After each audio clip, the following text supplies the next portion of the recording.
Nous avons tous traversé des moments d'épreuve avec cette sensation que le ciel nous tombe sur la tête.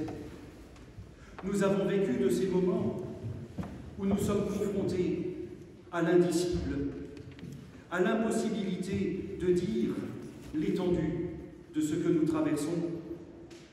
Ces moments où les mots n'ont plus de sens et où on se sent tellement seul.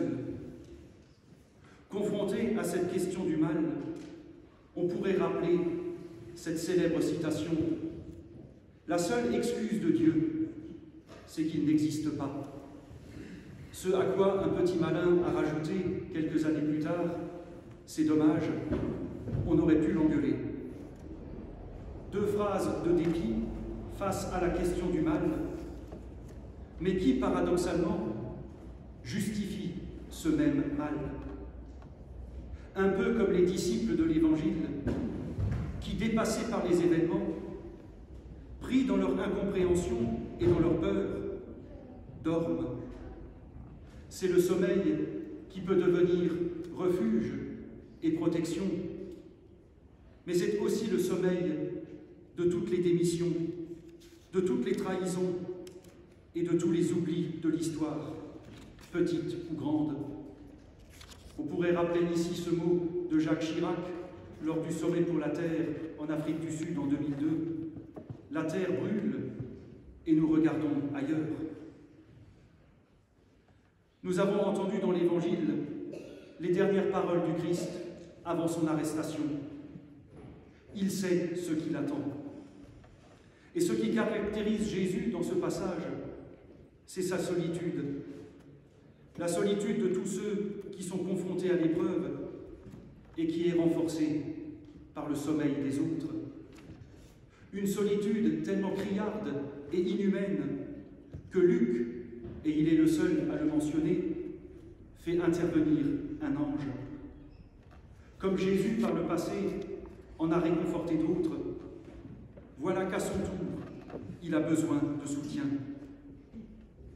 Or, son expérience ne le conduit pas à l'athéisme, mais à une nouvelle compréhension de Dieu qui sera pleinement manifestée à la croix.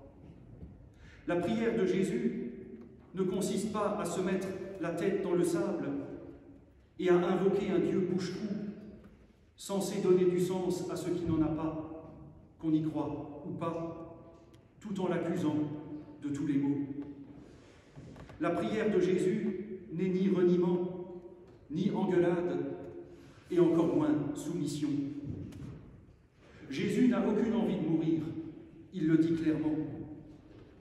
Et on aurait tort de croire que parce que c'est lui, les choses seraient plus faciles. Il prie pour que dans l'épreuve, il ne laisse pas tomber. Comme tous les martyrs de l'histoire, il sait qu'il est happé par quelque chose de plus grand que lui et prie pour avoir la force d'aller jusqu'au bout. Mais au bout de quoi? Je ne me contente pas des réponses qui disent la liberté, la souveraineté, la grandeur ou la puissance de Jésus. Il vit un drame. Il demande à ce que la coupe passe loin de lui, et ça veut tout dire. La première Église a vu dans cette mort du Christ un sacrifice.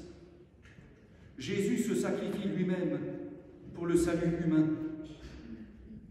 Je dois avouer que cette interprétation, si elle ne manque pas de justesse, ne me satisfait pas pleinement non plus. Elle a quelque chose de déconnecté. Comme s'il suffisait que dans sa grande bonté et son infinie mansuétude, Jésus se laisse crucifier pour effacer l'ardoise d'Adam. La croix serait ici le fait d'un Dieu peut-être bon, mais d'une bonté condescendante, qui daigne quelque peu s'intéresser à nous, à condition de sacrifier nos vies, en imitation de Jésus-Christ, et de vivre en ermite déconnecté de la réalité. C'est une interprétation de la croix qui n'a pas besoin de foi. Mais lorsque nous lisons l'Évangile, nous constatons qu'il en va tout autrement. Plus que d'effacer l'ardoise d'Adam, le parcours du Christ jusqu'à la croix révèle un Dieu qui se fait solidaire de l'humanité et du parcours humain. Dans la suite du récit de la Passion, il est rapporté que Judas, qui a trahi Jésus, est pris de remords et qu'il rend l'argent qu'il a reçu avant de se pendre. Les responsables du temple lui disent alors « Ce n'est pas notre problème.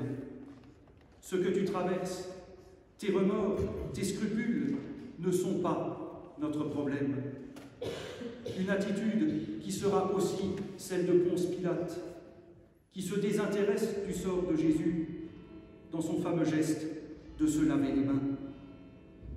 À l'inverse, le sort de tout un chacun est le problème de Jésus.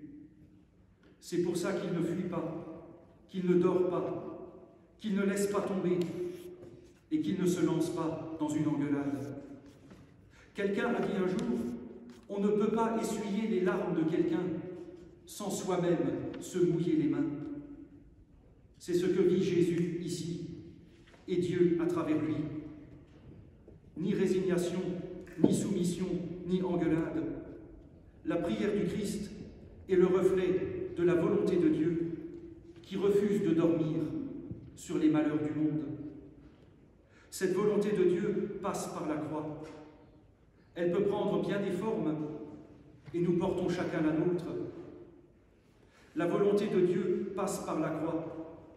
Non pas que la souffrance serait rédemptrice, bien sûr que non. La souffrance n'a jamais sauvé personne.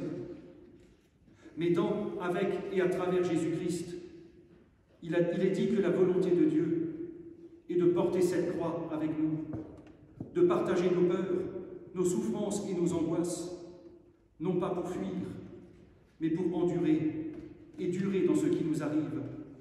Et pour ce faire, lui, il se mouille les mains à essuyer nos larmes. Amen.